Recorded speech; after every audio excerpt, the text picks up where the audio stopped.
पानी का महत्व। नीरपुर गांव चारों तरफ पहाड़, हरियाली और खूबसूरती से घिरा हुआ था। वहां के लोग ज्यादातर खेती किया करते थे। गांव के लोगों को प्राकृतिक चीजों की कोई कमी नहीं थी। पेड़ पौधे, पानी, हरियाली। नीरपुर एक बहुत ही सुंदर और हरी भरी जगह थी। पानी पानी पानी, मुझे प्यास लगी है। नीरपुर में तो इतना पानी था, पर यहाँ दूर दूर तक कुछ दिखाई नहीं दे रहा है। हरी हरी, उठो, क्या हुआ है? क्यों इतना चिल्ला रहे हो? तभी हरी नींद से हड़बड़ाकर उठता है। कुछ नहीं, आंख लग गई थी बस। बुरा सपना देख लिया था शायद। खैर छोड़ो, तुम लोग क्या कर रहे थे? हमेशा की तरह बारिश होती रहेगी और हमारे खेत ऐसे ही रहेंगे। हाँ भाई, अगर नीरपुर में बारिश और पानी नहीं होगा तो कहाँ होगा? साक्षात देवताओं का वास है हमारे गांव में। कभी किसी चीज की कमी नहीं होती। गांव के कुछ और लोग चौबारे के पास अपने खेतों और फसलों की बातें कर रहे थे। तभी वहाँ पर गांव के एक बड़े बुजुर्ग बाबा किरोड़ी मल आ जाते हैं।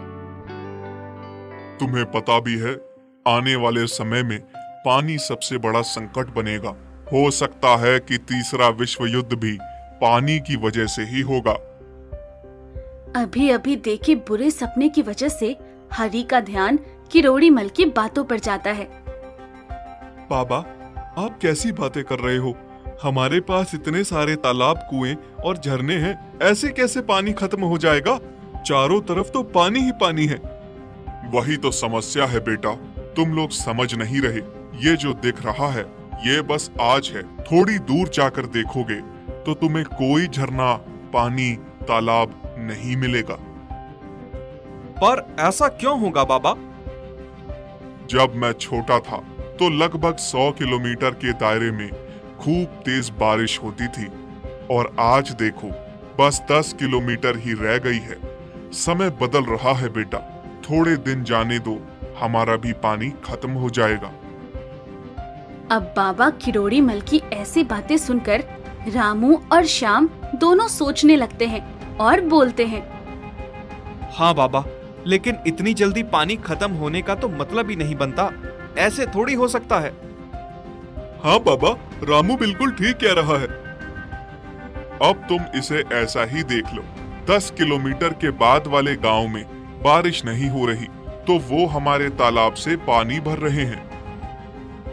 तभी वहाँ पर गांव का एक और व्यक्ति रमेश आ जाता है और आकर बोलता है। हाँ बाबा, मुझे भी ऐसा ही लगता है। तुम लोग देख लेना, अगले साल बिल्कुल भी बारिश नहीं होगी। देखो, अब तो इसने भी कह दिया, अब तो बारिश नहीं होगी। सब लोगों को बाबा किरोड़ी मल की बातों का ज्यादा असर तो नहीं पड़ता, लेकिन रमेश के मुंह से ये बात निकलते ही सब परेशान हो जाते हैं, क्योंकि गांव में सभी का मानना था कि रमेश जो भी अपने मुंह से निकालता है वो सच हो जाता है, और बुरी चीज तो खास तौर पर। बाबा, आपका तो पता नहीं, लेकिन अब इस काली जुबान ने बोल दिया, अब नहीं होगी बारिश। गई हमारी फसल भी और खेत भी। बोल तो दिया है, लेकिन इसका कोई उपाय तो होगा। अब आगे क्या करना है ये बताओ। इस बात के बाद सभी गांव के व्यक्ति बहुत परेशान हो जाते हैं और जवाब के लिए बड़ों की तरफ देखने लगते हैं। देखो, इसका एक उपाय है मेरे पास। अभी अगले साल को आने में 2 महीने बाकी है। सब मिलकर एक काम करते हैं, जितना हो सकता है बारिश का पानी इकट्ठा कर लेते हैं। अगले साल सिंचाई और व्यापार के काम आएगा। हाँ बाबा, अब तो लगता है कि यही करना पड़ेगा, लेकिन ये सब होगा कैसे? एक आदमी चिंता भरी आवाज में बोलता है। हाँ, लेकिन पानी को भला कोई कैसे इकट्ठा कर सकता है? हो सकता है, और हमें पानी को इकट्ठा करने के लिए गांव में और भी तालाब बनाने होंगे। अब सारे लोग बाबा किरोड़ी मल के कहे मुताबिक काम में लग जाते हैं। सभी लोग मिलकर गांव में खुदाई कर और कई सारे तालाब बना देते हैं। सारा काम होने के बाद गांव के लोग फिर से इकट्ठा होते हैं। हमने तालाब तो बना ही दिया है, काश अब अगले साल पानी की परेशानी ना हो। हाँ, तुम सही कह रहे हो। तालाब में इकट्ठा होने वाले पानी से मदद तो मिलेगी, लेकिन इतना करना अभी भी काफी नहीं है। हमें हमारे गांव के आसपास जितने भी 4-5 पहाड़ हैं, उन पे पेड़ लगाने होंगे। लेकिन बाबा, पेड़ क्यों? देखो, हमने पानी इकट्ठा करने का तरीका तो ढूंढ लिया, लेकिन एक साल में उतनी ही बारिश होती है कि साल की भरपाई हो जाए। अगर हम ज्यादा से ज्यादा पेड़ लगाएंगे तो इस इलाके में और भी बारिश होगी, जिसमें ज्यादा पानी इकट्ठा होगा। सही है, तो हम एक काम करते हैं, हम 2 महीनों में पहाड़ों को पेड़ों से भर देते हैं। अब बाबा के कहे अनुसार गांव के सभी लोग पेड़ लगाना शुरू कर देते हैं। देखते ही देखते चारों ओर पहाड़ियां पेड़ों से भर जाती हैं और हरी भरी हो जाती हैं। साथ ही साथ सभी लोग गड्ढे खोद देते हैं जिनमें पानी भर जाए, और उनके साथ साथ रास्ता बना देते हैं ताकि बारिश का पानी इधर उधर जाने के बजाय गड्ढे के जरिए जमीन में वापस चला जाए। मुझे लगता है कि अब हम सबने सारा काम पक्का कर दिया। इस साल की बारिश के इकट्ठा हुए पानी से हमारा काम चल जाना चाहिए। हाँ, बाबा के कहे अनुसार पेड़ों की वजह से बारिश अच्छी हुई है इस बार, और हमारी बनाई हुई सारी नहर और गड्ढे भी भर चुके हैं। अगले साल की सिंचाई में भी कोई परेशानी नहीं आएगी। बाबा, आपने बिल्कुल सही उपाय बताया था पानी को इकट्ठा करने का। अगर बारिश ना भी हुई तो भी गुजर चल जाएगा। अब बारिश का मौसम आता है और खूब जोरदार बारिश होने लगती है। सब लोग तो कुछ और ही अंदाजा लगाकर बैठे थे। अब बारिश देखकर गांव के सभी लोग एक जगह इकट्ठा हो जाते हैं। पर रमेश ने तो बोला था कि इस बार बारिश नहीं होगी। ये तो पिछले बार से भी तेज बारिश है। इसका मतलब इन्होंने मिलकर हमसे झूठ बोला।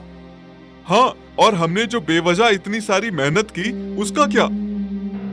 ये सभी लोग आपस में बातें कर ही रहे होते हैं कि तभी ये लोग देखते हैं कि बहुत सारे लोग भीड़ में इकट्ठा होकर उनकी तरफ चले आ रहे हैं। ये इतने सारे लोग एकदम से यहाँ क्यों आ रहे हैं?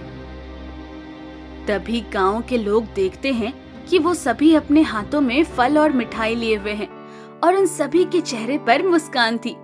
तभी उनमें से एक व्यक्ति आगे आकर बोलता है, हम लोग पास के गांव सीमापुर से आए हैं। मैं वहां का सरपंच हूं। हम लोग आपका बहुत धन्यवाद करना चाहते हैं, खास तौर पर सरपंच जी, बाबा करोड़ीमल और रमेश का। आप लोगों की वजह से ही ये सब हो पाया है। ना जाने कितने सालों बाद हमने बारिश देखी है।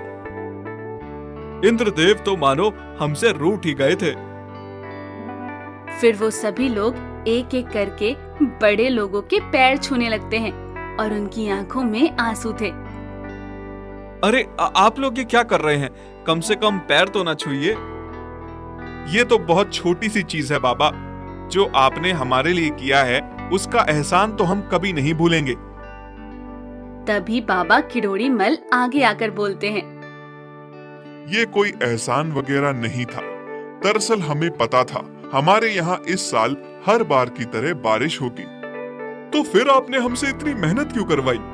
बेटा देखो, जिस हिसाब से हमारा गांव है, यहाँ हर बार बारिश होना लाजमी है, क्योंकि ये चारों तरफ से पहाड़ों और जंगलों से घिरा हुआ है। लेकिन क्योंकि हमने जंगल में जाकर पेड़ काटे थे, तो हमारी वजह से पड़ोस वाले गांव में बारिश नहीं हो रही थी। हाँ, अब जो पेड़ हमने लगाए हैं, उससे क्या होगा कि जो बादल हर साल बिना बारिश के यहाँ से चले जा रहे थे, पेड़ों की वजह से वो एक जगह इकट्ठा हो जाएंगे। और हमारे यहाँ तो बारिश हुई है, पड़ोस के गांव में जो बारिश हमारे पेड़ काटने की वजह से नहीं हो रही थी, वो भी इस साल हो गई। और जो पानी इकट्ठा किया था, वो लोगों के भी काम आएगा और हमारे भी। बाबा, हम अब सीमापुर के लोगों को देखकर समझ गए कि पानी का क्या महत्व है और आपने हम सबसे मेहनत क्यों करवाई। हाँ, पानी की कमी होना वाकई में एक समस्या बन सकती है। हमें खुद ही पानी बचाना चाहिए, बल्कि प्रकृति की और चीजों को भी नुकसान नहीं पहुंचना चाहिए। चलो, आखिरकार तुम लोगों को मेरी बात समझ आ गई।